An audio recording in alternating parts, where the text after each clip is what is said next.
Lectura del Santo Evangelio según San Lucas.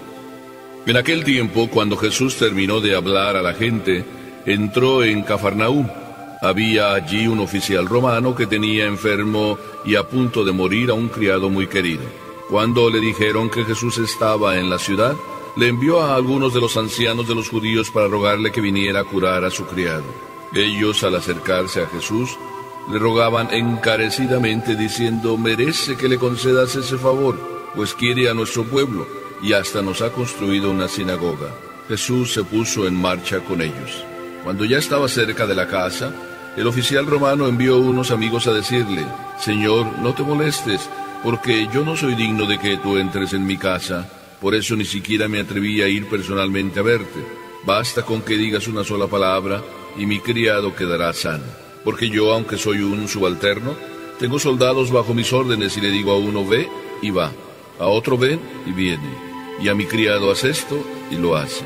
Al oír esto, Jesús quedó lleno de admiración y volviéndose hacia la gente que lo seguía, dijo: yo les aseguro que ni en Israel he hallado una fe tan grande. Los enviados regresaron a la casa y encontraron al criado perfectamente sano. Palabra del Señor.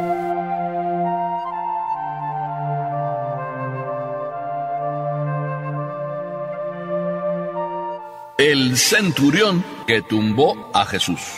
Verdaderamente, este evangelio es maravilloso por muchas cosas que vamos a ver. Porque me ha descubierto a mí una cosa muy diferente de la que pensaba de Papá Dios. Cuando yo era pequeño, y aún hace unos años, siempre tuve en la cabeza el concepto de Papá Dios como el de mi papá. Mi papá era un hombre muy formal, muy exigente. A todos nos quería y nos exigía a todos, precisamente porque nos amaba. Y una vez recuerdo que me fui yo de casa y me fui por todo el día sin avisarles a mis papás. No fui a hacer nada malo, sino simplemente me fui con mis amigos a divertirnos allá en la montaña en buen plan. Y cuando regresaba, pues ya era muy tarde y por tanto, pues mi papá, que las cosas le gustaban bien claras, ay, ¿qué me va a decir mi papá? Así es de que opté por entrar sin hacer ruido y me fui directo a mi habitación y me metí en la cama a dormir. Mi mamá, como buena mamá, se dio cuenta que entré y entonces fue a mirar y se dio cuenta que me estaba durmiendo. Cuando llegó mi papá, que lo oí entrar, diciéndole a mi mamá: ¿y dónde está Salvador? Se fue a la montaña y venía muy cansado, déjalo descansar. Ay, sí, déjalo descansar, ese hijo merece ¿qué? Pues merece que las cosas sean como son. Mi papá era muy recto. También yo tengo ese concepto de Dios. Hasta ahora, que Dios es muy recto. Y a Dios no le convencen las cosas que le decimos. Si le hablamos al corazón, sí que lo convencemos. Por eso este evangelio es un evangelio donde está más trabajando el corazón que la mente.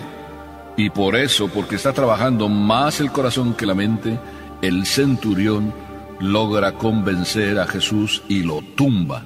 Veamos cómo tumbar a Dios. Y la primera cosa que observamos es lo que yo llamaría el inmortal centurión. Luego miraremos por qué eso de inmortal. Porque este centurión, primero, era romano. Segundo, él era jefe de algunos soldados. Y él, como buen romano, pues tenía sus criados. Así es de que uno de sus criados, y dice aquí el Evangelio, a quien estimaba mucho, se enfermó a tal punto que estaba para morir. Cuando oye que Jesús viene, entonces se le ocurre la buena idea de invitar a Jesús para que lo cure. El Evangelio nos hace una alusión de otras cosas con respecto al centurión que conviene que digamos ahora. Nos dice que este centurión era muy querido por los judíos. Los judíos y los romanos no se llevaban bien. Por eso es importante que digamos que los judíos quieren a este romano. Pero ¿por qué quieren a este romano los judíos? Y ahí dicen porque nos ha construido la sinagoga. Es muy bueno. También es bueno, de tal manera bueno, que a sus siervos los trata bien. Y no los trata como siervos, porque si este criado está enfermo, y dice el Evangelio que lo estimaba mucho, el mismo centurión se encarga de llamar al maestro para curar a su siervo. Hasta que ya tenemos una imagen de un hombre muy humano, de un soldado que tiene bien claro que la obediencia es muy importante y que él la valora, pero él dice que cuando él manda, todos vienen. Cuando a sus criados les dice, haz esto, ellos lo hacen. Yo creo que si yo tuviera a este centurión como jefe, yo también haría lo que él me dice. Porque sin duda alguna, este jefe era de tal manera, tan fino, tan delicado, que por eso lo querían también. Así tenemos la figura de este romano. De alguna forma, cuando el Evangelio nos dice todas estas cosas, entonces nos podemos preguntar, ¿yo también soy como este romano? ¿Yo, papá, soy sencillo y humilde cuando mando, o más bien soy de los que quiero imponerme? Y me impongo simplemente porque yo me creo papá, o digo, yo soy tu papá y por eso me obedeces. O más bien puedo aprender de este soldado, de este centurión, el saber mandar y mandar con el corazón y de manera bondadosa, tierna, amable, fina. Es una lección para nosotros. Pero ya estamos viendo que este centurión es jefe con el corazón y por eso se tiene ganados a sus criados, a sus súbditos, y ellos también le aman. Estos jefes que reinan y mandan con el corazón, si hubiera tantos jefes como estos, el mundo no andaría dando vueltas a veces de mala manera. Hasta ahí la figura del centurión y el ejemplo que nos puede dar. Pero todavía no hemos dicho por qué este centurión es inmortal. Lo vamos a decir más tarde. Sin embargo, ya vemos también otra cosa. No solo manda y gobierna con el corazón, sino también es astuto como buen líder y sabe cómo las cosas se pueden conseguir. Si es desde el corazón que le nace curar a su siervo y buscar los medios para curarlo, entonces sabe que Jesús lo va a curar. Y en eso que sabe que Jesús lo puede curar, entonces busca la forma de llegar a Jesús. Podía él mismo llegar, pero no elige esa forma. Elige la forma maravillosa, yo diría prudente, yo diría eficaz, porque les pide a los ancianos del pueblo que vayan y se presenten a Jesús y le pidan la sanación de su criado. Si también este centurión era querido por todos los ancianos del pueblo, no solo por la sinagoga que se las ha construido, sino por quién sabe cuántas más cosas habrá hecho este centurión por el pueblo. Así es de que, cuando se presentaron los ancianos y los influyentes del pueblo ante Jesús, y por tanto Jesús se siente como obligado, en cierta manera, pero sobre todo Jesús se siente obligado cuando ve cómo estos ancianos, que además no eran del típico fariseo, sino de los que venían con humilde y sencilla súplica, y además dice que le rogaban a Jesús encarecidamente que curara el siervo del centurión. Es maravilloso realmente cómo los ancianos también, de manera sencilla, atacan el corazón de Jesús. Pero el centurión listo usa a los ancianos, los influyentes, para sacar también de Jesús el milagro por su siervo. ¿Nosotros también somos de esos influyentes?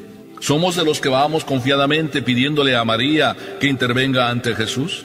¿Somos de esas personas humildes, sencillas, que vamos y le decimos al párroco, usted pídale a Dios para que, si Él quiere y es su voluntad, nos conceda esta gracia a la familia? ¿Así vamos y pedimos las cosas?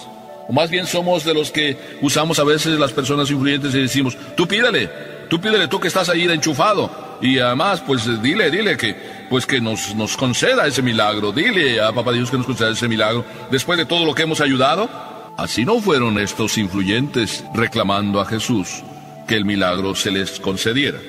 Por tanto, también podemos decir que los influyentes y ancianos del pueblo también tocaron el corazón de Jesús, con eso de que casi le dicen, ándale Jesús, cúralo, mira todo el bien que hace por nosotros. Pero Jesús iba caminando hacia la casa del centurión, y ya al centurión le había llegado la noticia que el Señor viene, y por tanto el centurión, aquí es donde se revela lo inmortal del centurión. El centurión le manda decir con estas palabras, Señor, no te molestes, en la traducción que tengo aquí, porque yo no soy digno de que tú entres en mi casa. Por eso ni siquiera me atreví a ir personalmente a verte. Basta con que digas una sola palabra y mi criado quedará sano. ¿Te suenan estas palabras? Por eso digo que este centurión se ha convertido en el inmortal centurión, al repetir nosotros las palabras de él.